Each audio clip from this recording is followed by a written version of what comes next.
So, all right. One of my group members who requested anonymity, he has been my group member for some time. So he's in love. Love. Love, love, love. You know, the magic word love.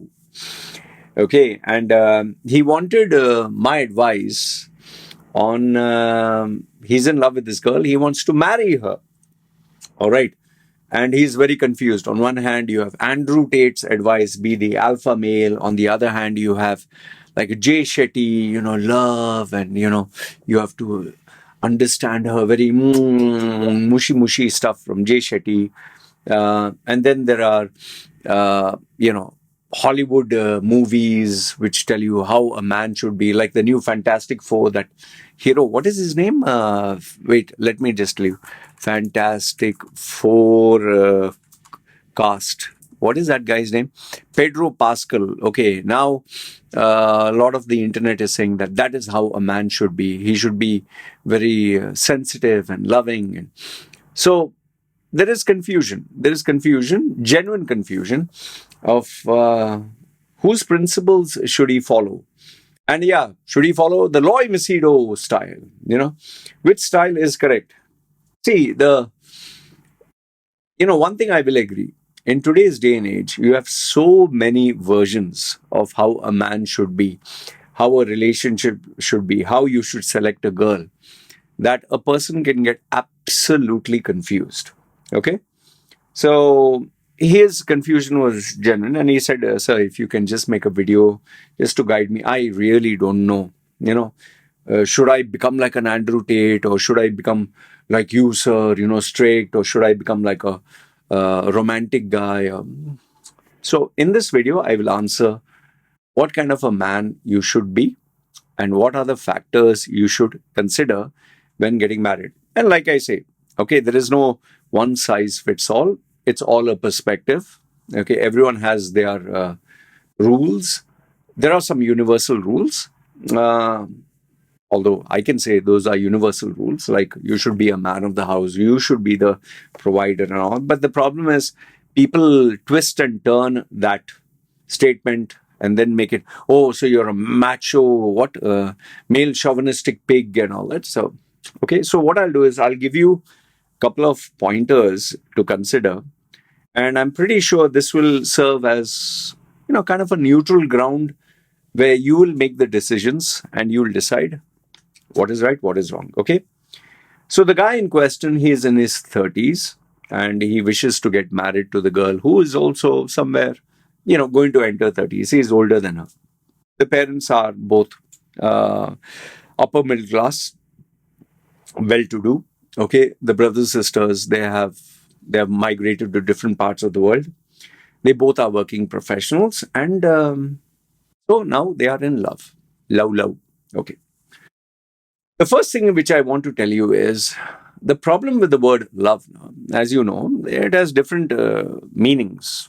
You can go the Latin word, or you can say, when you love your country, or when you love your mother, or you love your dog, or you love your iPhone.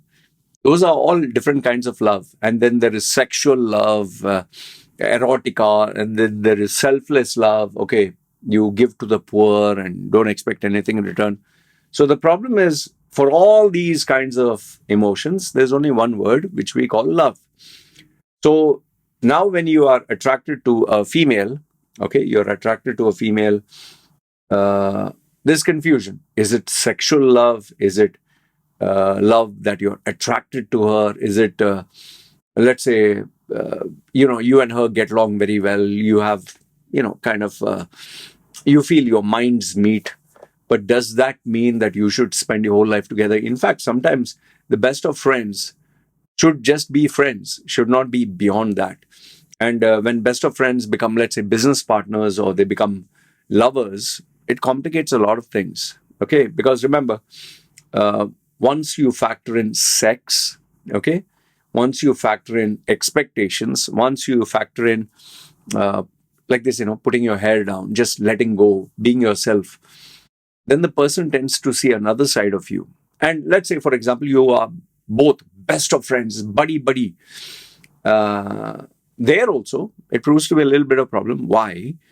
Let's say you're best of friends and you're laughing and joking and all that. All of a sudden, sex is in the equation, and you both now are emotionally attached.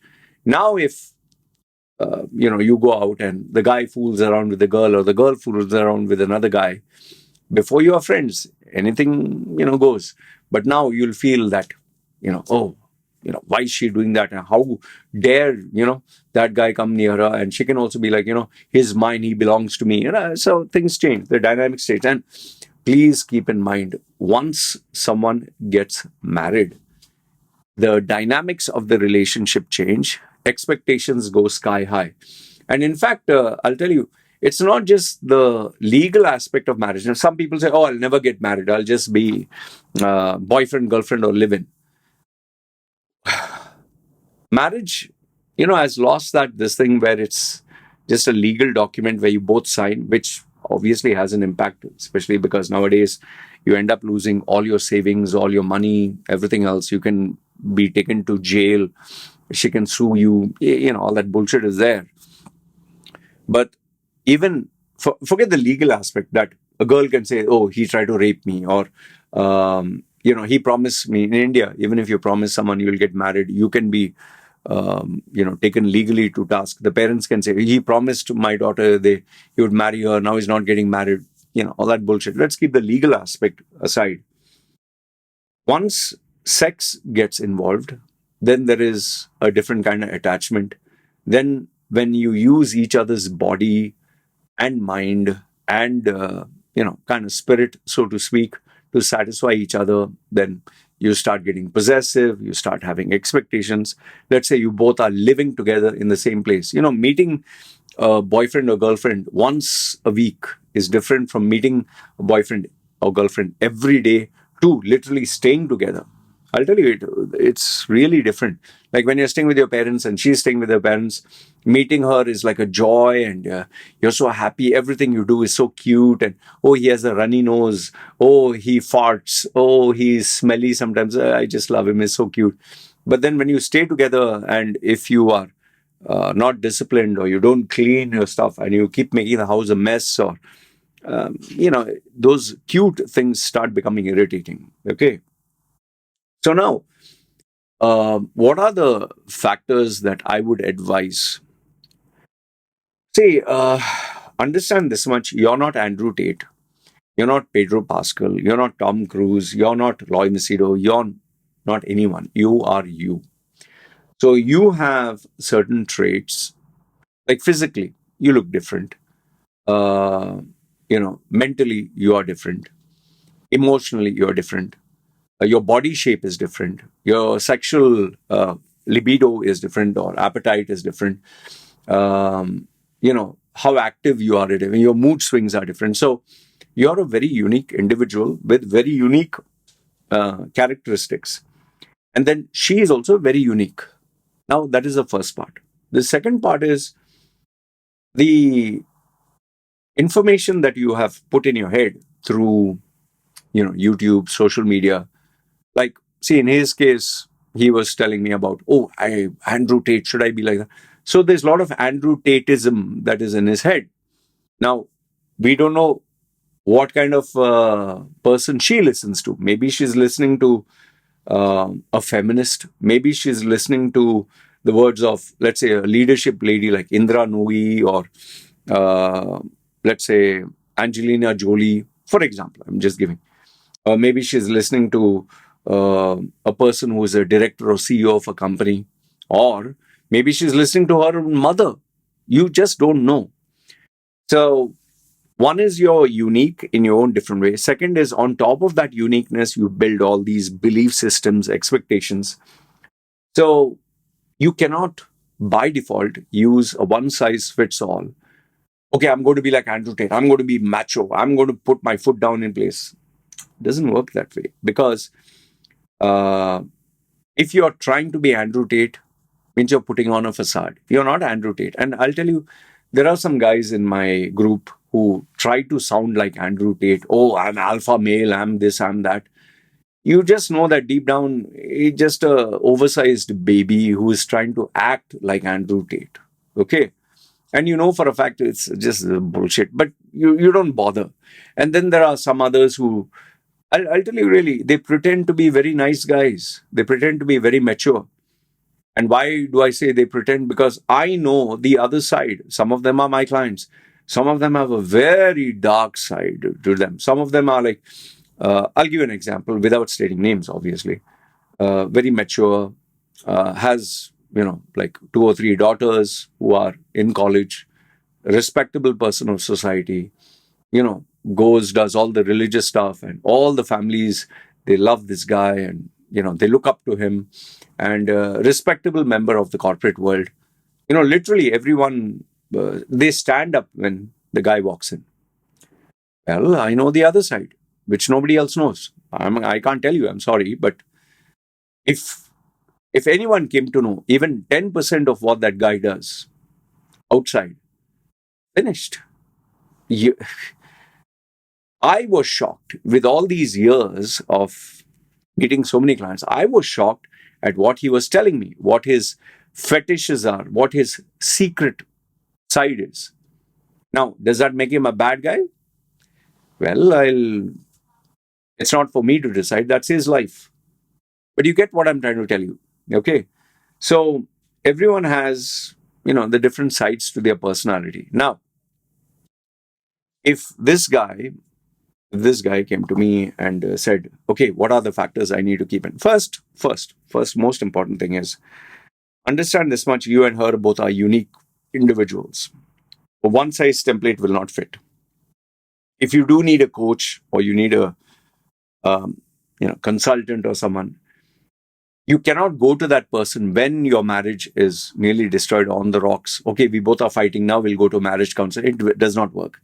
You need to have someone with you right from day one, who guides you step by step, who understands that female and understands you. So the first thing is, you both are very unique individuals. You both have goals, you both have dreams, you both have expectations, you both have your wants, your demands, your likes, your dislikes. Okay, so that is number one. And I can assure you this much: there are many who don't share everything. Like, example I'll give you. Let's say someone likes to have weird kinky sex, very weird kinky sex, stuff that you'll be like, man, do you really want to do that kind of kinky sex? There are many partners who don't share this with their wives or their spouses, because they'll feel, what will he think? He might lose respect for me. I'm telling you facts. Okay, then forget sex. What if the person loves spending his or her salary the way they like? They have never taken anyone's permission. They want their salary to be spent in their way. I'll tell you, this causes a serious problem. What about this one? Many people don't think.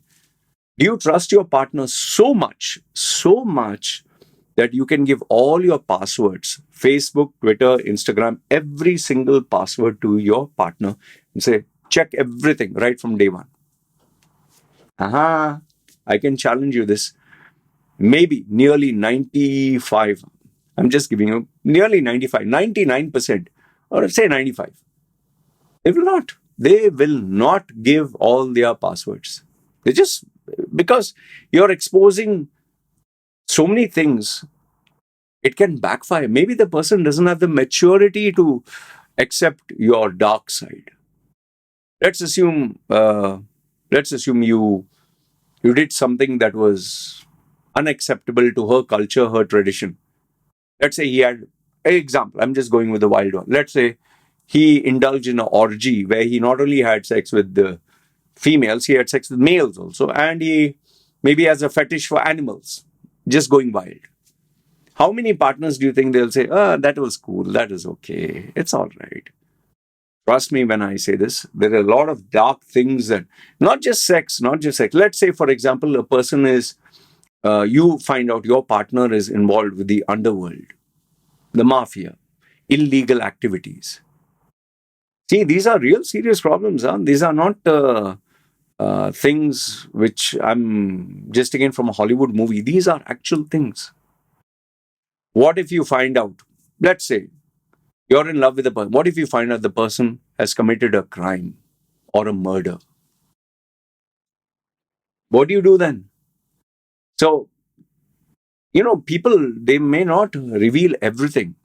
What if the person has, let's say you are getting married to someone and you find out they have a fake degree, or they have a fake passport, or they have lied on legal documents, which can not only result in them going to jail, you also going to jail.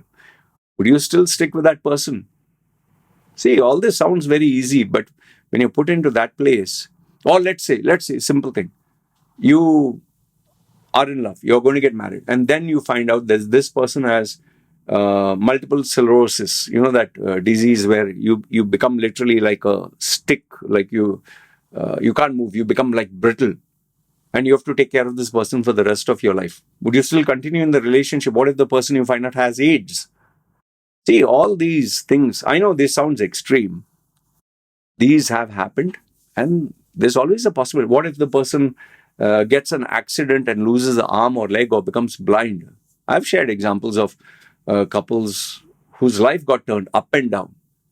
There's even one where she marries the guy only after getting married, and sometimes only to find out that he has multiple loans from multiple places, and now she's stuck with him. So these all these dark secrets, and it's very easy to say, I'll open up to my wife or I'll open up to my spouse. What if they leave you after finding out? And then the second part is also there. If you don't tell and then they find out, that is also another challenge. Okay. And then there are habits and quirks. I'll give you a simple one. Money. I told you about money, right? Now, for example, before you got married, all your money came to your account. All her money came to her account. So now, do you merge both of them? If you merge both of them, who does she have to ask you before spending her share of the money? Do you have to say, what if she spends more money than you spend? What if you're spending only 10% and she's spending 20%? And she says, oh, I have makeup, I have other things. I have to take care of my father's health, my mother's health, my sister's education. Oh, I have taken that loan for my education. Huh? Then what do you do? Okay. Then what if you keep it separate? But then who pays electricity? Who pays water bill? Who pays the car? What if you have two separate cars and yours is, super affordable, hers is super expensive? Do you still go 50-50 there? What if tomorrow her parents are seriously sick? Are you going to say, no, I don't give a fuck about your parents. Your parents, you take a headache. What if she gets pregnant and then you realize the doctor tells you that this is very serious and you have to go out of the way to take maybe a loan of $100,000, $200,000. Her life is in danger. And then you have to take care of her. Is that okay with you?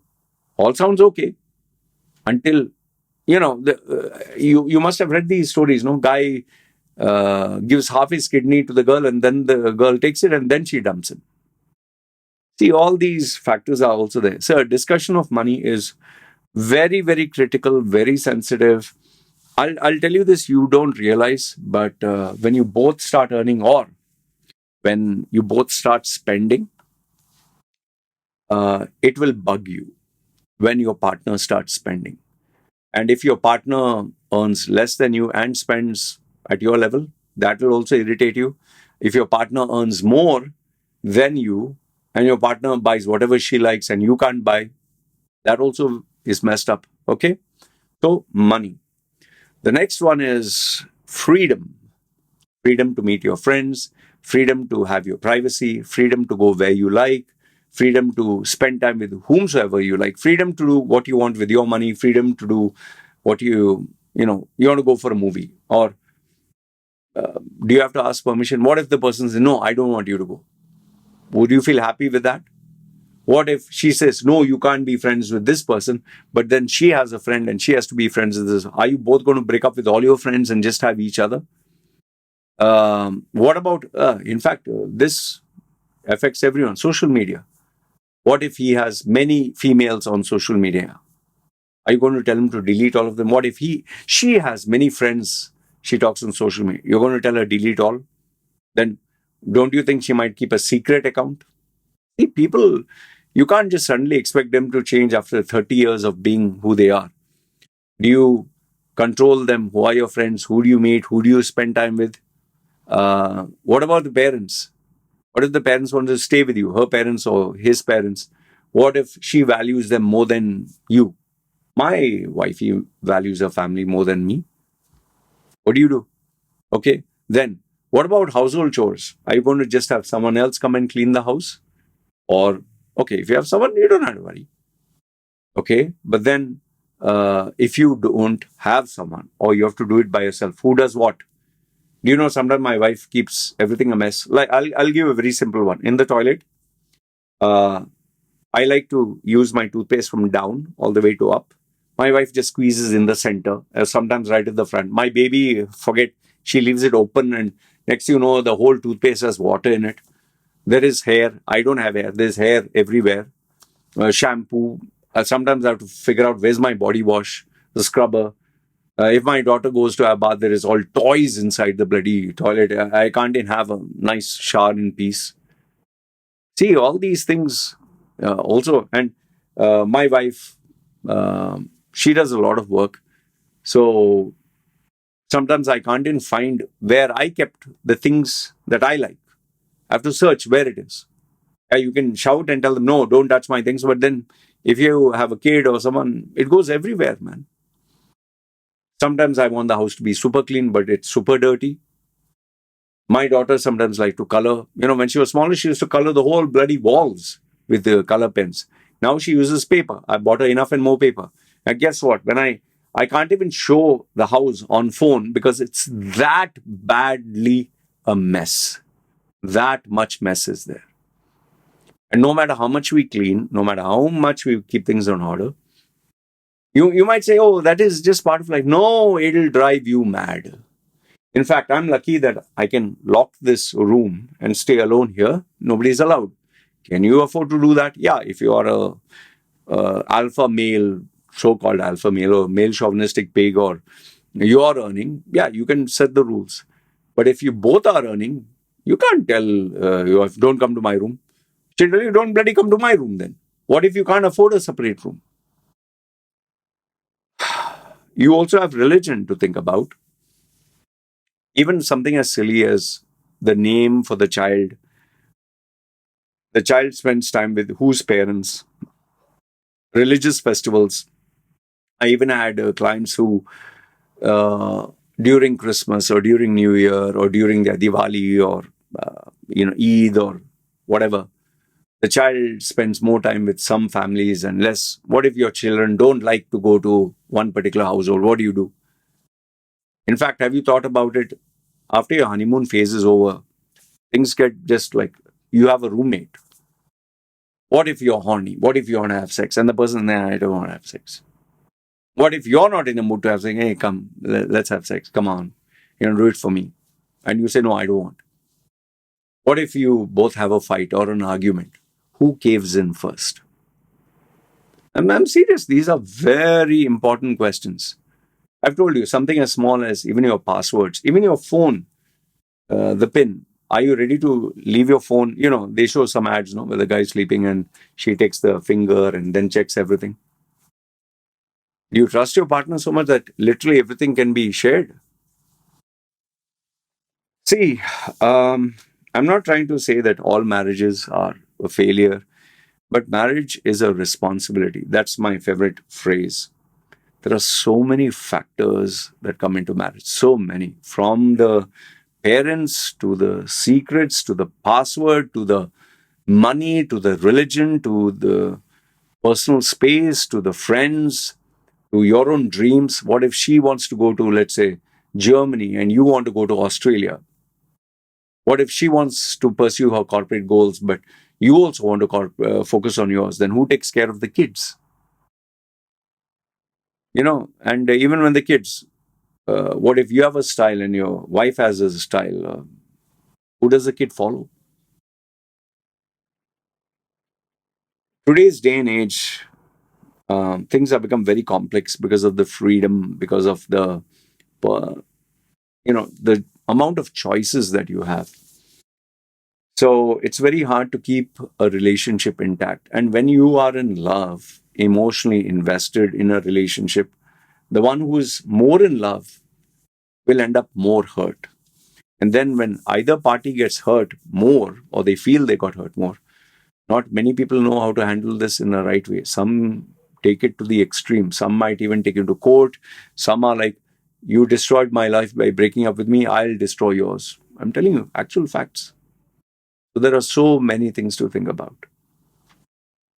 So I hope this gives you food for thought. Like I said, the only way for you to make it work is maybe you need a mature, maybe mentor, guide, or someone in the family who's neutral to guide you step by step, because one is understanding you, one is understanding your wife, and then giving a proper strategy of how to act, behave, and handle your partner. Because it is not as straightforward as, oh, I'll follow Andrew Tate, I'll follow this and that. Making a marriage work has a lot of variables. And remember, forget the marriage. If you do get married, are you ready to discuss with your spouse, what if we get divorced? This is what you will get, this is what I'll get. Can you have that conversation with your partner? Just imagine you're telling your partner, you both are throwing a marriage, and you say, if we get divorced, I will give you only this, or I'll not give you one single penny of my stuff. And can you talk like that? Can you tell your partner, maybe in diplomatic terms, if we get divorced, what do you expect?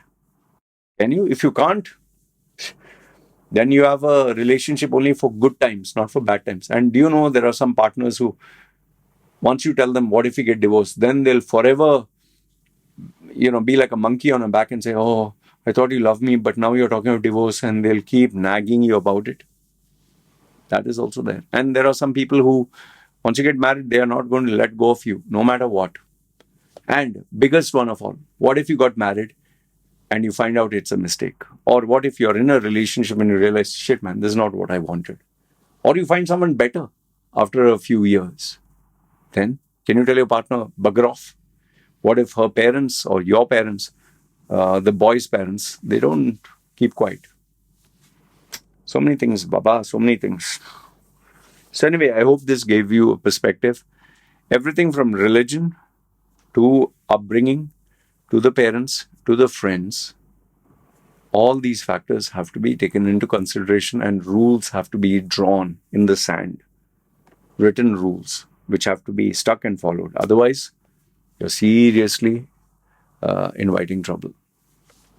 Anyway, I hope this gave you a little bit of perspective. Feel free to put your comments and thoughts. Like, I'm not saying that you should not have a relationship at all, just be single. It doesn't work that way. Everyone needs to have someone who they can, not just for sex, not just for boom, boom, 5 minutes, 1 hour, a true friend who you can share a lot of other independent moments. And when you do find that right person, life changes. I hope this gave you a perspective. Let me know your thoughts. Feel free to ask the questions, and I'd love to hear from you. Okay? I hope you got something of value. And let's see. Your questions, I'll read them. Your comments, I'll read them. Let me know what do you think of my perspective. All right? One final thing. There are also relationships where they are very particular of public image. Why do you think I never got married to an Indian? People will laugh, ha ha ha, look at him and this and that. So I didn't want someone who was influenced and who cared about the public image. My wife doesn't give a damn. I also don't give a damn. This also proves to be very vital. And yes, her parents never interfere in my life. Our news never goes out. Their news never comes in. Nobody from my family interferes, questions, nothing. Anyway, there are many other points. If you find this interesting, maybe I'll give you part 2 of this. Let me know your questions. Comment down below. This is me signing off. You guys take care.